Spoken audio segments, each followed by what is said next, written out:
Hello everyone, मेरा नाम जूही सिंह है और मैं आज आप लोग को भारतीय संविधान के बारे में कुछ बताना चाहती हूँ।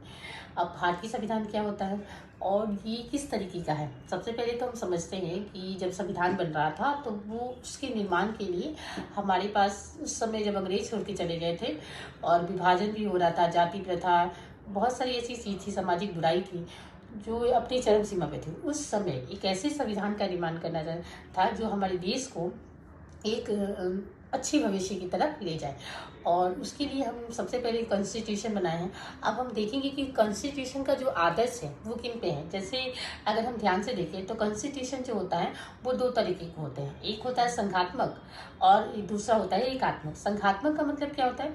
संघात्मक का मतलब होता है बहुत सारे छोटे छोटे राज्य मिलकर एक संघ का निर्माण करते हैं और जब ये संघ का निर्माण हो जाता है तो राज्य को ये अलाउ नहीं होता है कि वो संघ से अलग हो जाए। जैसे कि हम यूएसए को देख सकते हैं। यूएसए में क्या है? यूएसए में है कि 50 राज्य हैं और उन 50 राज्य मिलकर एक संघ का निर्माण किए, the United state of America. अब इन 50 राज्य में से कोई भी ऐसा स्टेट नहीं है जो इनसे अलग हो।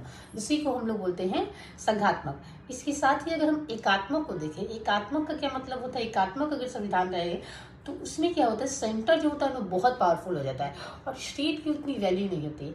अब ये दो तरीके के होते थे। तो हमारे यहाँ जो लीडर्स थे उन्होंने सोचा कि हम किस तरह जाए, संघात्मक की तरह जाए कि एकात्मक की तरह।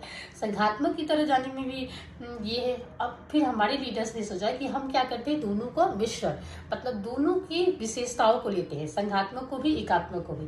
बाबा साहेब भीमराव अम्बेडकर ने कहा था कि जैसे आर्टिकल 1 जो है हमारे संविधान का, उसमें बताया गया है यूनियन ऑफ स्टेट। इंडिया क्या है? एक यूनियन ऑफ स्टेट, मतलब एकात्मक बताया गया है। लेकिन कभी कभी हमारा जो है कॉन्स्टिट्यूशन संघात्मक को भी फॉलो करता है, इसलिए हमारा एकात्मक संघात्मक दोनों का मिश्रण है। Thank you.